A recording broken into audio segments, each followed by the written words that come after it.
Hello दोस्तों, कैसे हैं आप सब। आशा करते होंगे आप बिल्कुल ठीक हैं। आज का जो मेरा वीडियो रहेगा इसमें पढ़ेंगे एमसीक्यू क्वेश्चन के बारे में।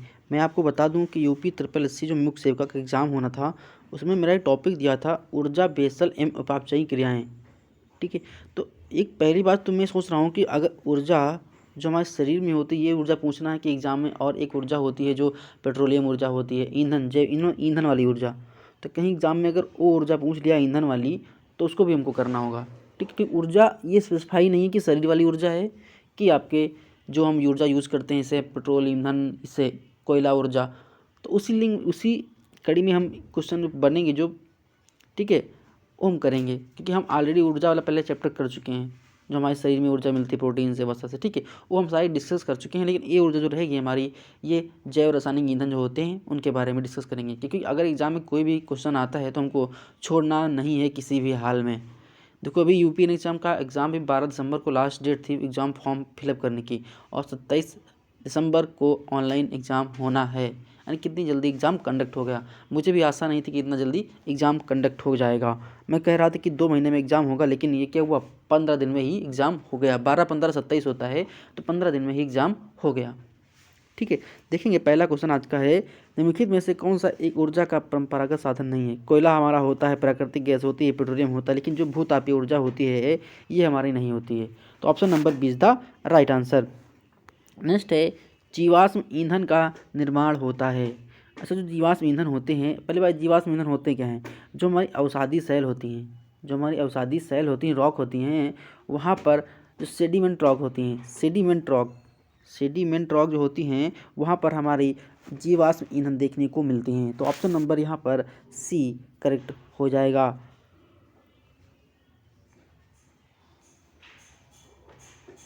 नेक्स्ट है, कोयले की गुणवत्ता का निर्धारण होता है। जो हमारा कोयला होता है, अच्छा कोयला जब हम कैसे कहते हैं कोयला हमारा अच्छा है, हीमाटाइट अच्छा है, मैग्नेटाइट ख़राब है, ठीक है, ये कब हम कहते हैं, जब कोयले में परसेंटेज, जो हमारा कार्बन की परसेंटेज होती है उसी हिसाब से हम कोयले की गुणवत्ता का निर्धारण करते हैं। जिस हिसाब से कोयले में कार्बन होता है उस प्रकार से हम कोयले को डिफाइन करते हैं। तो यहाँ पूछा गया है कोयले की गुणवत्ता का निर्धारण कैसे होता है, कार्बन के अनुपात से। जितना ज़्यादा इसमें कोयले में कार्बन होगा उतना ही अच्छा हमारा क्या होगा, कोयला होगा। तो यहाँ पर ऑप्शन नंबर ए हमारा करेक्ट हो जाएगा। नेक्स्ट है, निम्नलिखित में से कौन एक कोयले का प्रकार नहीं है। एंथ्रासाइट होता है, बिट्रूमिनस होता है, लिग्नाइट होता है, हेमेटाइट, ठीक है, लेमोनाइट नहीं होता है, ये हमारा नहीं होता है। तो option number C is the right answer. Next है, कोक कोयले का उपयोग सबसे अधिक कहाँ पर होता है। जो आपका कोक कोयला होता है इसका उपयोग कहाँ पर होता है, तो सबसे ज़्यादा देखने को मिलेगा लौह इस्पात उद्योग में कोक कोयले का उपयोग सबसे ज़्यादा होता है। तो ऑप्शन नंबर यहाँ पर डी सही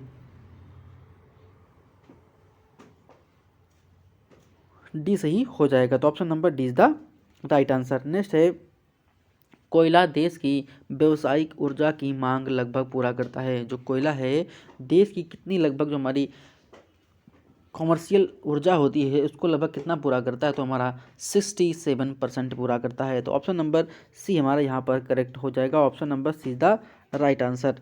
नेक्स्ट क्वेश्चन देखेंगे क्या है, भारत में लिग्नाइट कोयले का सबसे अधिक भंडार किस राज्य में स्थित है। सबसे अधिक भंडार किस, देखो एक मूवी आई थी KGF, कोलार गोल्ड फील्ड, वो हमारी क्या थी, कोयले की खदान थी।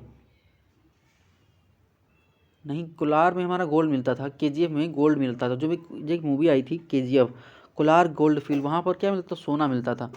ठीक है, ये हमारी दक्षिण भारत की बात है, लेकिन सबसे ज़्यादा पूछा गया है कोयले का भंडार तो तमिलनाडु में दिखेगा। तो option number 20 the right answer. Kolar gold field थी वो जनरली सोने की खान थी, वहाँ पर सोने की खुदाई होती थी।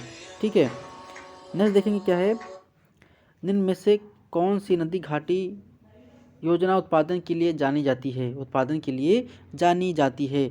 देखो एक नदी है जो हमारी उड़ीसा में पड़ती है और उसका नाम होता है सुवर्ण रेखा या स्वर्ण रेखा नदी। तो उसमें क्या है, आपको कोयले का उत्पादन नहीं जानी जाती, वहाँ पर जो कोयले का उत्पादन नहीं मिलेगा। बाकी वर्धा नदी और महानदी, दामोदर नदी, यहाँ पर कोयले का उत्पादन होता है। लेकिन सुवर्ण रेखा जो नदी है, इसमें आपको सोने के कुछ कण मिलते हैं इस नदी में, इसलिए क्या इसका नाम सुवर्ण रेखा या स्वर्ण रेखा नदी के नाम से जाना जाता है। ये हमारी उड़ीसा में जलनी मिलती है। नेक्स्ट बात करेंगे, भारत में टर्सरी युगीन कोयला पाया जाता है। जो टर्सरी युगीन कोयला है वो हमारा नॉर्थ ईस्ट में पाया जाता है, यानी कि असम में पाया जाकर जो हमारे नॉर्थ ईस्ट के जो स्टेट हैं असम, वहाँ पर देखने को मिलता है। ठीक है, भारत में टर्सरी युगीन कोयला कहाँ पाता है? नॉर्थ ईस्ट का जो स्टेट है हमारा असम में मिलता है। नेक्स्ट बात करेंगे, पेट्रोलियम डॉट डॉट और डॉट डॉट का यौगिक माना जाता है। जो पेट्रोलियम होता है हमारा हाइड्रोजन और कार्बन क्या होता है? ये हमारा हाइड्रोजन और कार्बन के यौगिक होते हैं, कंपाउंड होते हैं। तो ऑप्शन नंबर डी हमारा यहाँ पर सही हो जाएगा। Option number D is the right answer. Next है, पेट्रोलियम का उप उत्पाद माना जाता है। जो हमारा पेट्रोलियम होता है उसका उप उत्पाद क्या होता है? गैसोलीन भी होता है, मोम भी होता है, डीजल होता है। यानी कि उप उत्पाद कहने से मतलब है कि पेट्रोलियम की जगह हम गैसोलीन, डीजल और मोम, पैराफिन ये सब यूज़ कर सकते हैं। तो ऑप्शन नंबर डी यहाँ पर हो जाएगा, इनमें से सभी। तो option number D is the right answer. Next है, भारत में पेट्रोल पाया जाता है। जो भारत में पेट्रोल होता है, अभी मैंने डिस्कस किया था कि ये हमारा अवसादी सेलों के नीचे पाया जाता है। तो ऑप्शन नंबर यहाँ पर बी सही हो जाएगा। नेक्स्ट क्वेश्चन की बात करें, निम्न में से कौन सा कथन असत्य है? कौन सा कथन असत्य है? यहाँ पर असत्य कथन आपको देखना है, सागर के अवसादी सेलों में सबसे अधिक पेट्रोल पाया जाता है। जल लुनेज खनिज तेल क्षेत्र मेघालय राज्य में स्थित है, बिल्कुल बात सही है। ओएनजीसी की स्थापना, ऑयल नेचुरल गैस कॉरपोरेशन, जो एनजीसी का फुल फॉर्म होता है, लीजिए ऑयल नेचुरल गैस कॉरपोरेशन की स्थापना अधिनियम के तहत 1956 में हुई थी, ये भी बात सही है। भारत में सर्वाधिक खनिज तेल अपतटीय क्षेत्र में पाए जाते हैं, ये भी बात सही है। लेकिन इसमें कौन होगा? सागर के अवसादी सेल में सबसे अधिक पेट्रोल पाया जाता है, ये हमारा नहीं हुआ। बाकी ये तीन हमारे सही होते हैं। तो ऑप्शन नंबर असत्य पूछा है, तो ये हमारा option number A is the right answer. Next है, निम्न में से कौन सा सुमेलित नहीं है? आपको सुमेलित नहीं है उसको पढ़ना है। असम सुरमा घाटी बिल्कुल सही है। गुजरात साणंद ये भी सही है। आंध्र प्रदेश कलोल नहीं, कलोल शायद राजस्थान में है। महाराष्ट्र हमारा अलिया भेट, तो ये महाराष्ट्र ये सही है, लेकिन आंध्र प्रदेश हमारा सही नहीं है। तो option number see the right answer. प्राकृतिक गैसों का वितरण एवं संप्रेषण करने वाली कंपनी है, उसे हम क्या बोलते हैं? वो हमारी गैल है, GAIL,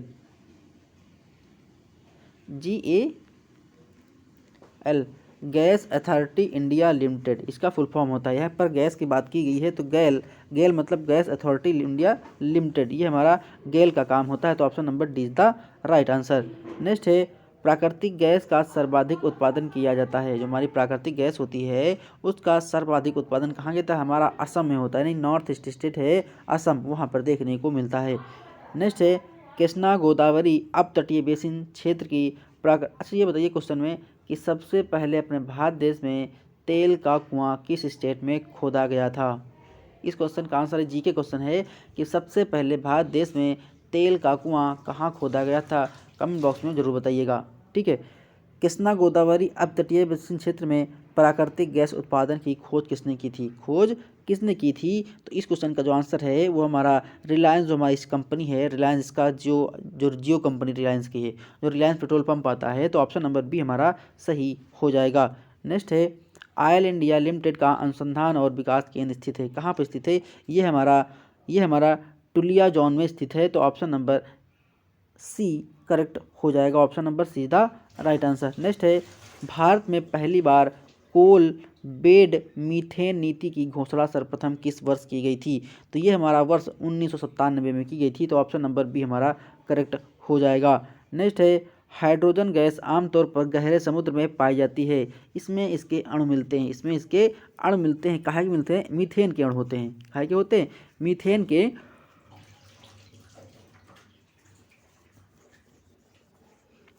के अणु होते हैं। मीथेन का फार्मूला क्या होता है? CH4, ये हमारा मीथेन होता है, इसे हम मार्स गैस भी बोलते हैं। नेक्स्ट है, ताप विद्युत उत्पादन क्षमता को बढ़ाने के लिए NTPC की स्थापना किस वर्ष की थी? NTPC का फुल फॉर्म होता है national thermal power corporation, NTPC का फुल फॉर्म होता है। जो एनटीपीसी की स्थापना हुई थी ये सन 1975 ईस्वी में की गई थी। तो ऑप्शन नंबर बी हमारा करेक्ट हो जाएगा। नेक्स्ट है चुंबकीय जल गतिविधि द्वारा ऊर्जा प्राप्ति हेतु किन संस्थानों के द्वारा विद्युत ग्रह बनाया गया है। तो ये हमारी जो भेल एवं बार्क हैं, भेल बार का फुल फॉर्म होता है Bhabha atomic research centre. Bhabha atomic research centre ये हमारा बार का फुल फॉर्म होता है। तो option number D is the right answer.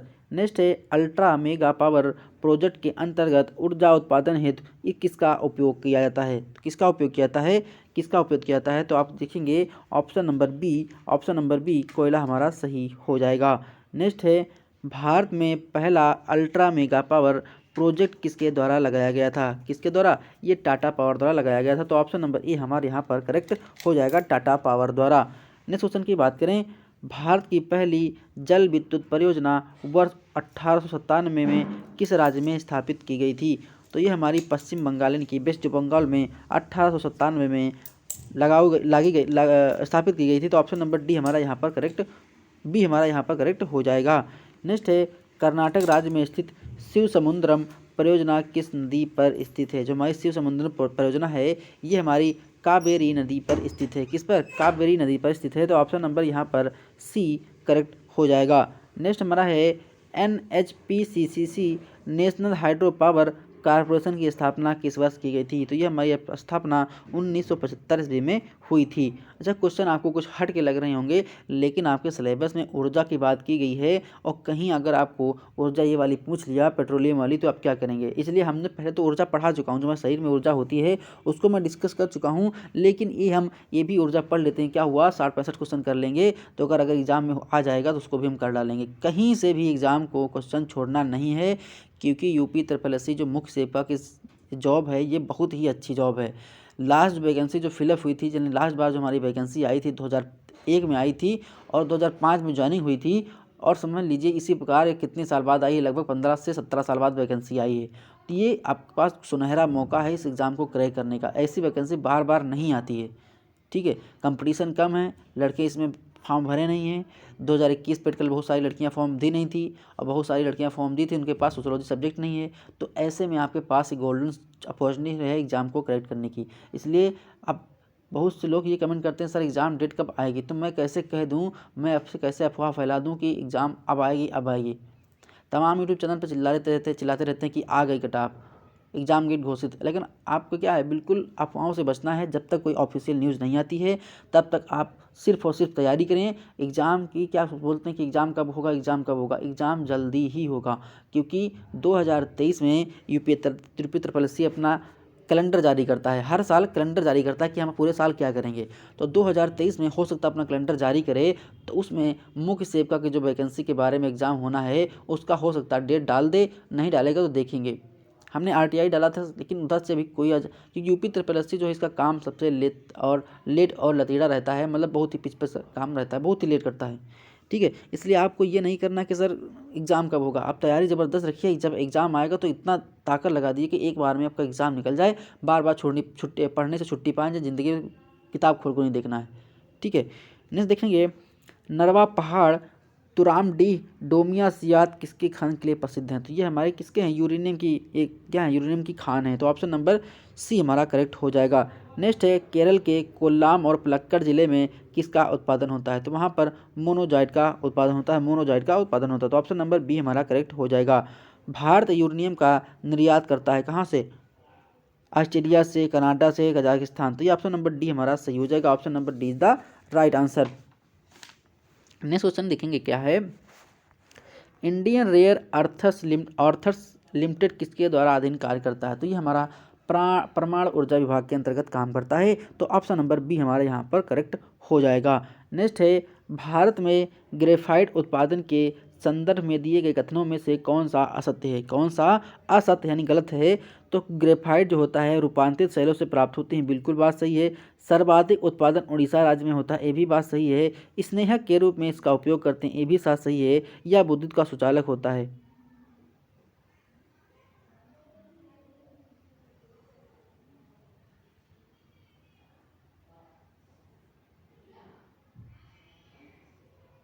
इसमें देखो रूपांतरित शैलों से प्राप्त होता है, तो बात सही है।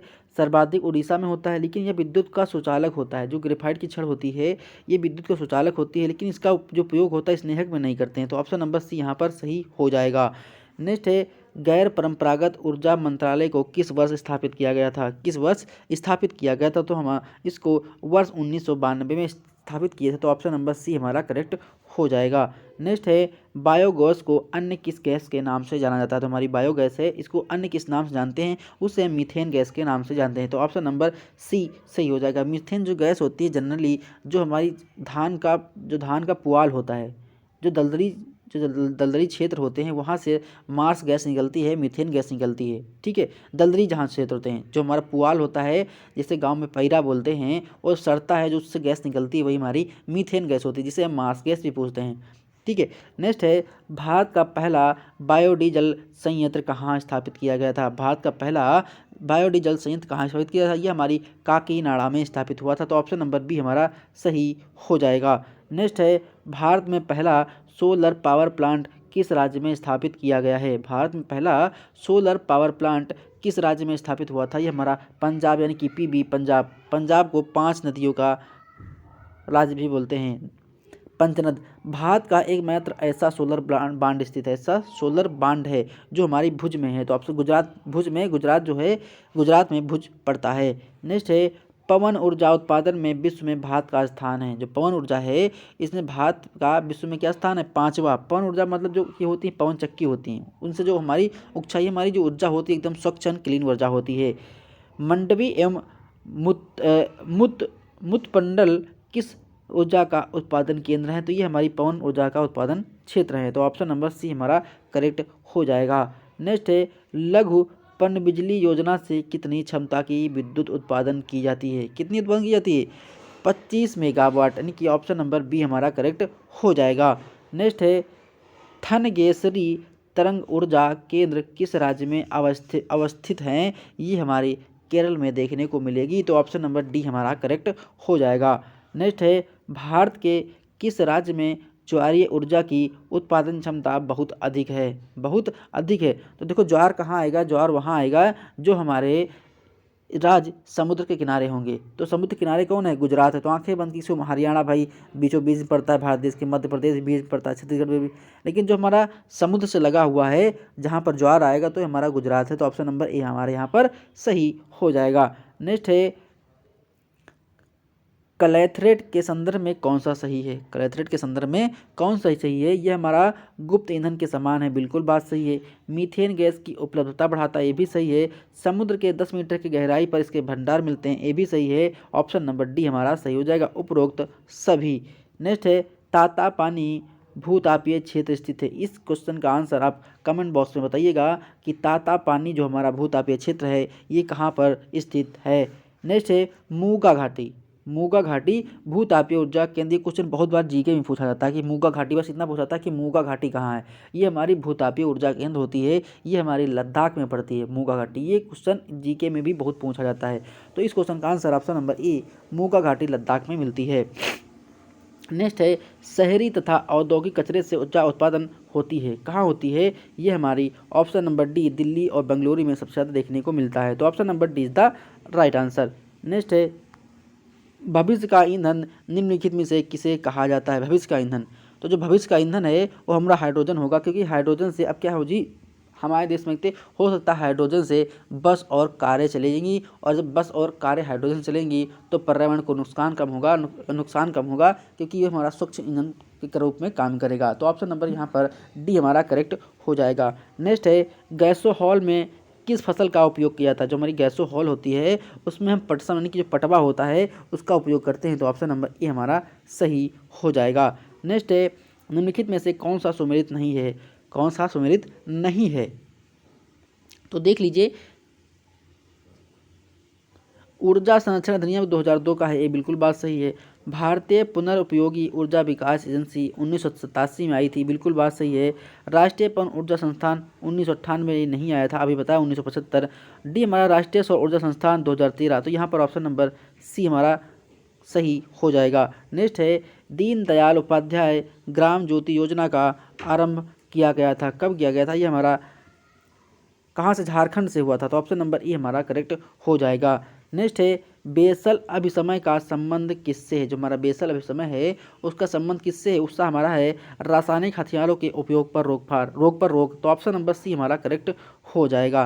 नेक्स्ट क्वेश्चन देखते हैं, घातक अपशिष्ट के आयात निर्यात पर रोक लगाने के संबंध में बेसल संधि की गई थी। कब की गई थी, ये हमारी 24 मार्च 1992 में की गई थी, तो ऑप्शन नंबर डी हमारा करेक्ट हो जाएगा। नेक्स्ट है बेसल अभिसमय का आयोजन हुआ था। बेसल अभिसमय का आयोजन हुआ था, ये कब हुआ था, ये हमारा स्वीडन में हुआ था, तो option number A is the Stockholm की राजधानी स्वीडन। नेक्स्ट है प्रारंभ में बेसल सम्मेलन का संबंध किससे था। जो हमारा बेसल सम्मेलन था इसका कब था, तो ये हमारा रासायनिक अपशिष्टों की रोकथाम के लिए बेसल सम्मेलन किया गया था, तो ऑप्शन नंबर ए हमारा करेक्ट हो जाएगा। नेक्स्ट है बेसल सम्मेलन के संदर्भ में कौन सा सही है, कौन सा सही है, तो देखिए इसके अंतर्गत घातक पदार्थों के निष्पादन पर ध्यान दिया गया, वही रासायनिक उत्पादन वाले, इसमें रेडिएक्टिव पदार्थों को शामिल नहीं किया, गलत किया, हाँ ठीक है, रेडिएक्टिव पदार्थ को नहीं शामिल किया, इसमें पेट्रोलियम वाले थे। 5 मई 1992 के इसके प्रस्ताव अभी भी प्रभावी थे, ये भी सही है, तो ऑप्शन नंबर डी यहाँ पर हमारा करेक्ट हो जाएगा।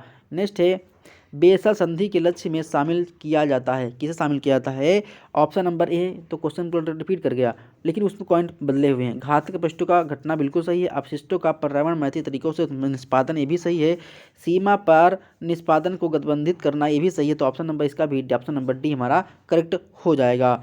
नेक्स्ट है बेसल अभिसमय के अनुसार यदि सीमा पर घातक अपशिष्टों का आवागमन जारी है तो इसका दायित्व किस पर होता है, इसका दायित्व किस पर होता है, इतना होता है कि एक या सभी संबंधित राज्यों पर होगा, तो ऑप्शन नंबर डी हमारा करेक्ट हो जाएगा। नेक्स्ट है बेसल संधि का स्वरूप है। जो हमारी बेसल संधि होती है उसका स्वरूप क्या है, उसका स्वरूप बहुपक्षीय है, क्या है, बहुपक्षीय है, तो ऑप्शन नंबर सी हमारा करेक्ट हो जाएगा। नेक्स्ट है घातक रसायनों तथा कीटनाशकों को किस संधि के तहत अंतर्राष्ट्रीय व्यापार में प्रतिबंधित किया गया था।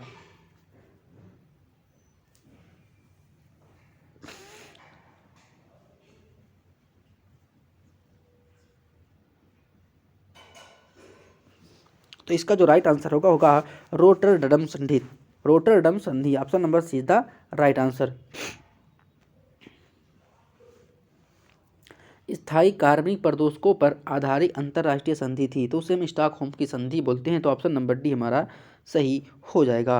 नेक्स्ट देखेंगे स्टॉकहोम संधि हस्ताक्षरित होती है, जो संधि पर साइन कब हुए थे, तो हमारे ऑप्शन नंबर बी 2001 में हुआ था। नेक्स्ट है स्टॉकहोम संधि किस विषय पर अधिक बल देती है, किस विषय पर अधिक बल देती है, तो बल देती है कि कार्बनिक प्रदूषकों के उत्पादन का उपयोग प्रयोग पर रोक लगाने पर बल देती है, तो ऑप्शन नंबर सी हमारा करेक्ट हो जाएगा।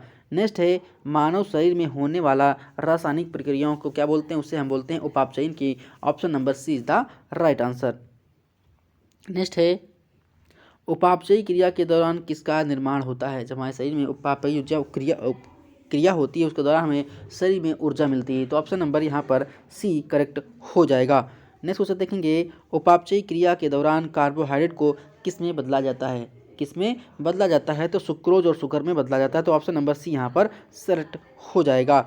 नेक्स्ट है ऊर्जा के स्रोत के रूप में विभिन्न तत्वों को किसके माध्यम से कोशिका तक पहुँचाया जाता है, तो ये हम क्वेश्चन एक बार पढ़ चुके हैं, तो हम रुधिर के माध्यम से पहुंचाते हैं, तो ऑप्शन नंबर डी हमारा करेक्ट हो जाएगा। नेक्स्ट है जिन लोगों को पीडीएफ चाहिए तो मैं बता दूं वीडियो के डिस्क्रिप्शन बॉक्स में टेलीग्राम चैनल का लिंक है, आप उस पर क्लिक करके हमारे टेलीग्राम चैनल जुड़ सकते हैं और वहां पर आपको पीडीएफ मिल जाएगी, पीडीएफ को आप डाउनलोड करके प्रिंट आउट करके भी पढ़ सकते हैं। नेक्स्ट है शरीर में नई कोशिकाओं का निर्माण कहाँ होता है, ये हमारा एनाबॉलिज्म के दौरान होता है, यानी कि ऑप्शन नंबर ई हमारा करेक्ट हो जाएगा। नेक्स्ट है मेटाबॉलिज्म हार्मोन का उदाहरण है, कौन सा उदाहरण है, ये हमारा थायरोक्सिन उदाहरण है, तो option number D is the right answer. आशा करते हैं आपको वीडियो पसंद आया होगा, तो प्लीज़ वीडियो को लाइक करिए, शेयर करिए, सब्सक्राइब करिए और देखते रहिए हमारे यूट्यूब चैनल एग्जाम आजू क्लासेस। मिलते हैं नेक्स्ट वीडियो में, धन्यवाद, शुक्रिया, आपका दिन शुभ हो, मंगलमय हो।